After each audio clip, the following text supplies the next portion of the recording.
Aujourd'hui, dans les studios de RLP, on reçoit Émilie Laurent Garcia. Bonjour. Bonjour. Vous êtes responsable du service développement social au sein de Périgord Habitat. Aujourd'hui, vous êtes là pour nous parler de différents dispositifs qui se sont mis en place pour cette nouvelle année 2026. Bien sûr, c'est une continuité de certains projets commencés déjà en 2025.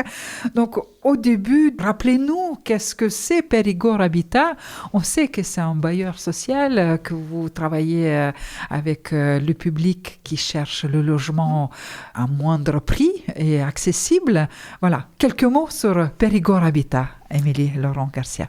Donc Périgord Habitat, c'est le premier bailleur du département, bailleur public, qui en effet a eu sa mission principale est de loger, donc de proposer des logements au public pouvant relever du logement social.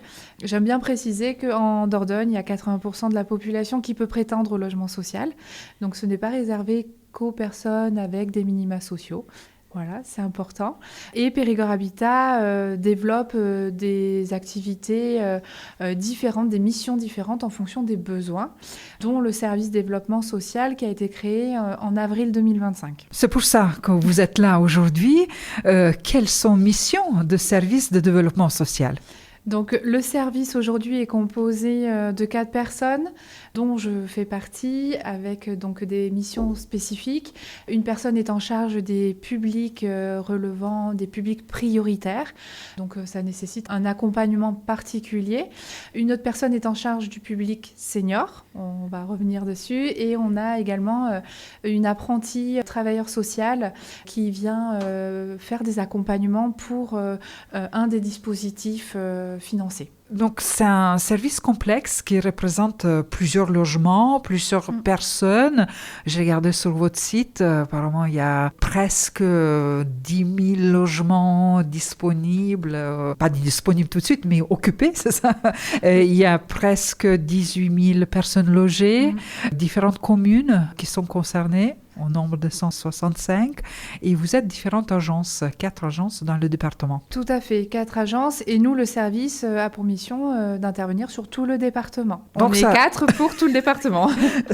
On peut imaginer que souvent, avec la demande de logement, il y a les autres problèmes qui s'ajoutent, et votre mission, c'est ça? Exactement.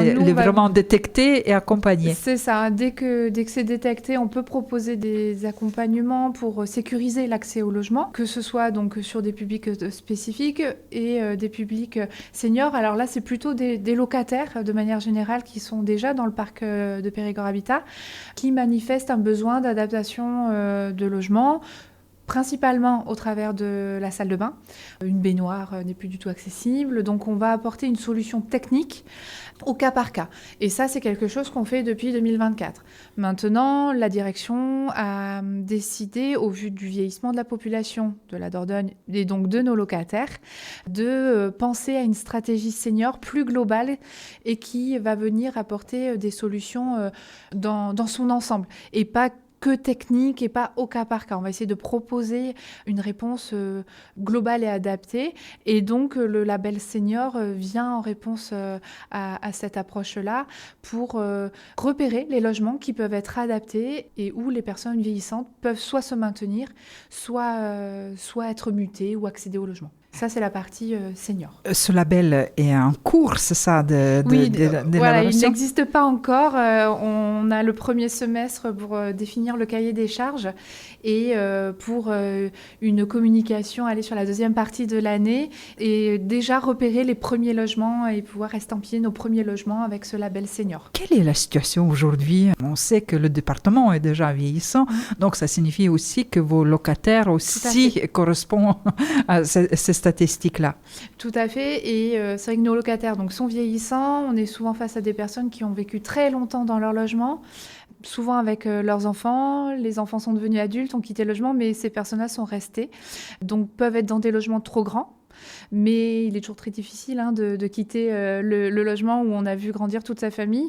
Donc nous, on vient apporter aussi un accompagnement sur cet aspect-là, puisque déménager, ça représente quand même un gros bouleversement.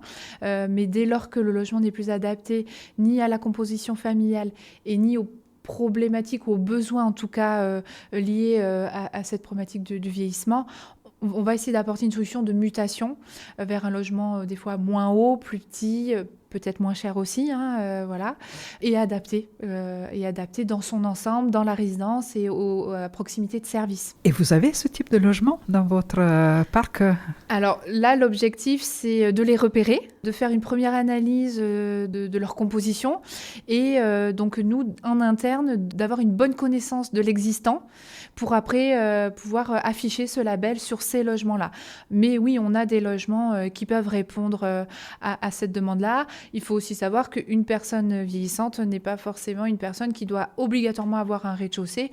Ces personnes peuvent monter un étage, on ne pense pas à plus, mais au moins un étage, donc sur du rez-de-chaussée plus 1. Donc ce travail qui est en cours, mais il y a un autre volet aussi concernant, quand vous dites les dispositifs, la clé ou la clé spécifique, c'est le titre que ne nous parle pas beaucoup, mais c'est votre quotidien. Oui, tout à fait, c'est notre quotidien. C'est un dispositif en fait qui appartient à Périgord Habitat puisqu'il a été créé en 2019 pour la clé.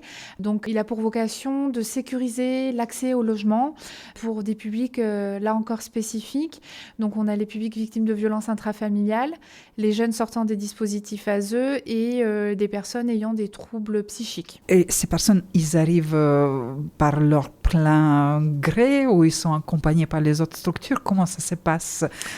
Accueil et accompagnement. Alors, on travaille avec le réseau partenarial de tout le département et de toutes les structures sociales et médico-sociales du département. Et pour qu'une personne soit intégrée dans ce dispositif-là, on doit recevoir une orientation écrite d'un travailleur social qui stipule bien aussi l'accord de la personne d'intégrer ce dispositif. Et on a une réunion qui se réunit tous les mois pour évaluer si cette situation correspond au dispositif et si elle intègre ou non cet accompagnement-là. Peut-être on peut aussi préciser quelques faits que parfois avec cette précarité de logement, il y a les autres problèmes, comme on a dit tout à l'heure, ça peut les autres problèmes sociaux qui s'ajoutaient. Donc là aussi, comment vous essayez de détecter et accompagner les personnes? Alors là, nous, le deuxième volet donc, de ce dispositif, la clé qu'on va décliner en la clé spécifique, est vraiment à destination de nos locataires qui rencontrent des difficultés d'occupation dans leur logement, des problèmes d'entretien, de défaut d'entretien qui peut s'apparenter à de l'incurie, pour lesquels on peut recevoir des fois des droits de retrait des entreprises. Et donc, nous, on va se rendre à domicile, rencontrer les locataires, essayer de comprendre pourquoi ils en sont arrivés là, et mettre en œuvre tout un plan d'accompagnement partenarial pour essayer d'améliorer la situation. Alors, on n'arrive pas avec une baguette magique, on n'est pas à la télé, on ne peut pas transformer le logement en 48 heures, mais par contre, on va essayer de mettre en œuvre tout un tas d'accompagnements aussi annexes avec des partenaires pour essayer de trouver des solutions d'amélioration. Et pour ces actions, vous avez aussi des aides, des subventions? Tout à fait. Pour ces deux dispositifs, on bénéficie du soutien financier du Fonds national d'accompagnement vers et dans le logement, suite à la réponse à des appels à projets, appels à candidature dans le cadre des HLM accompagnés. Et donc, cette année, on a obtenu une subvention assez importante qui va nous permettre donc, de déployer ce dernier dispositif avec le recrutement de nouveaux travailleurs sociaux. Oui, c'est une information intéressante. Donc, il y a les offres d'emploi. Tout à fait. On a 2 offres d'emploi en ligne sur le site internet. Ce sont donc 2 profils de travailleurs sociaux, 2 CDD de 18 mois. Voilà, il faut se connecter sur votre site. Et on trouve les autres informations aussi, tout concernant gestion, location et les informations concernant les choses assez techniques, dont par exemple le plafond de revenus, est-ce que les personnes peuvent vraiment prétendre à ce type de logement et les annonces disponibles. Oui, il est à jour très régulièrement et en effet, les nouveaux plafonds de ressources permettent de vérifier notre éligibilité au logement social et ils sont revus tous les ans. Oui, il faut rappeler que vos locataires, c'est ces familles avec un revenu modeste et parfois qu'ils ont besoin d'un accompagnement spécifique. Donc, votre service fait bien ce travail. C'est ça. Bien, merci à vous, Émilie Laurent Garcia. responsable du service développement social au sein de Périgord Habitat. Et on va dire qu'on trouve toutes les informations en allant sur votre site, sinon en contactant directement votre service de développement social au sein de Périgord Habitat. C'est bien ça. Je vous remercie. Merci à vous.